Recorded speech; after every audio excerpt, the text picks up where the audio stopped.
जय गुरुदेव। स्वामी शिवम तीर्थ जी महाराज द्वारा रचित मानस में गुरुतत्व, पृष्ठ संख्या 245 से आगे।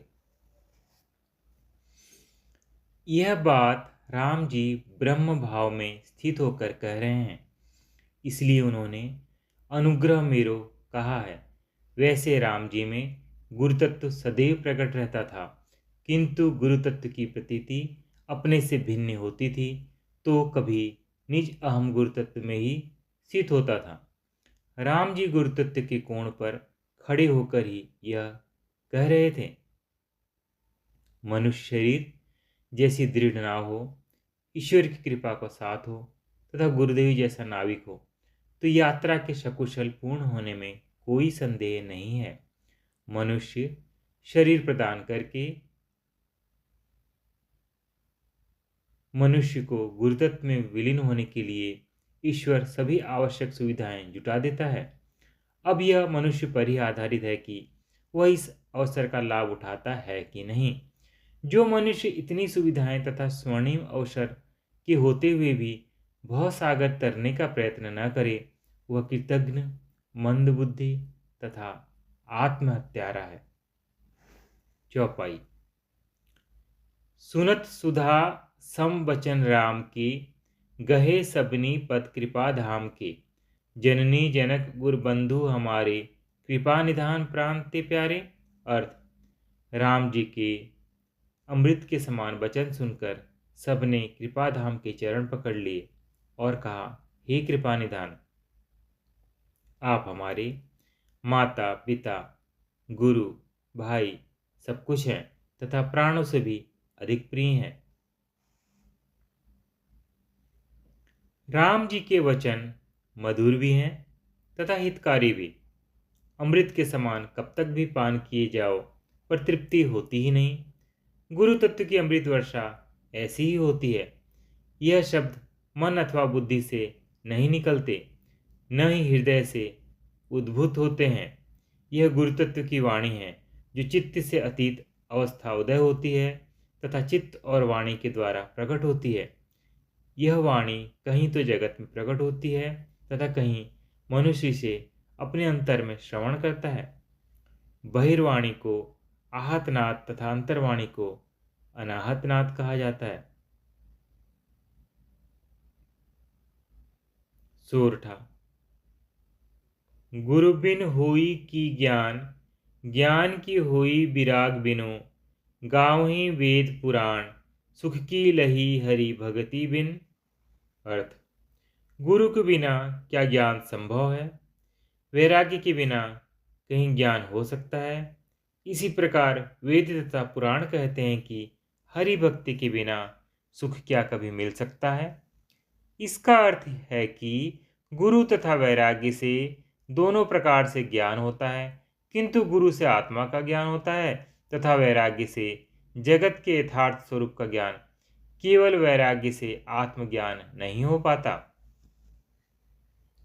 प्रश्न, किंतु नारद भक्ति सूत्र में तो वैराग्य तथा त्याग को भक्ति की प्राप्ति का एक साधन कहा गया है।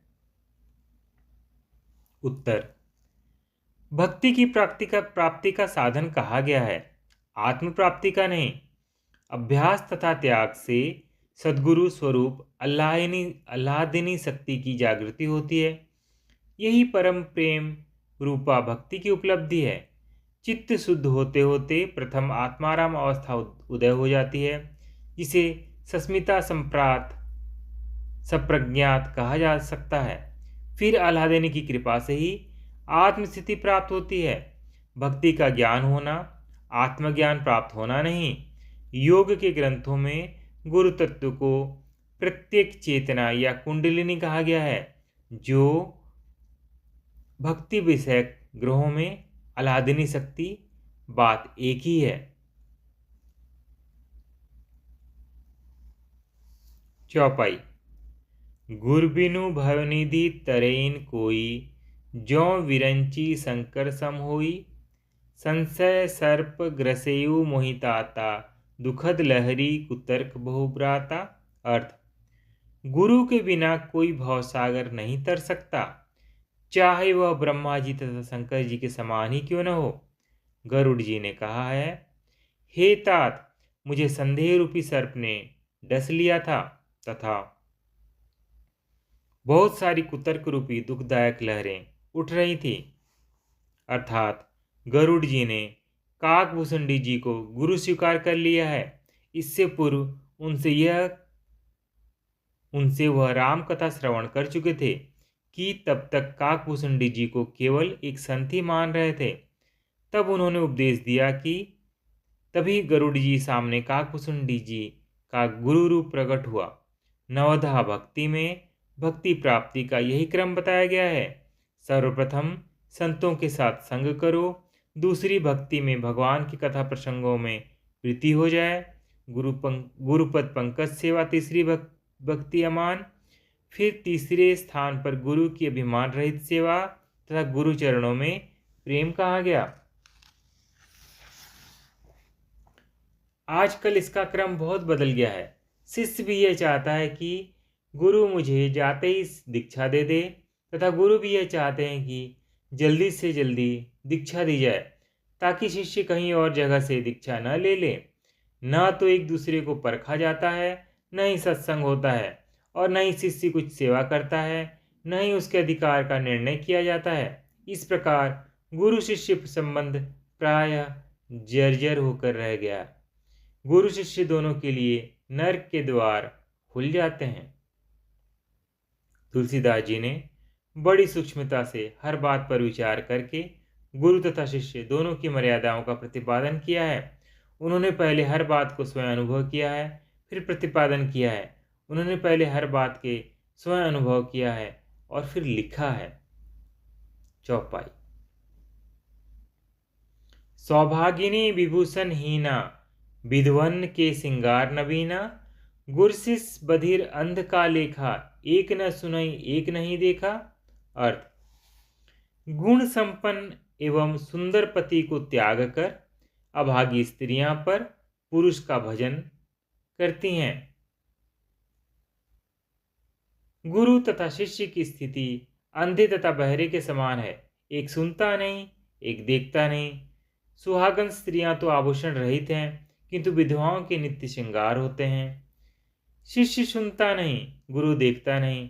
कुछ ऐसा अनमेल मेल हो गया है कि दोनों का ही सत्यानाश है। यदि गुरु कुछ समझता है तो शिष्य सुनता ही नहीं, उसका ध्यान किसी दूसरी ओर लगा रहता है। जब गुरु का उपदेश ही शिष्य नहीं सुनेगा तो फिर भला अध्यात्म पथ पर ही क्या चलेगा।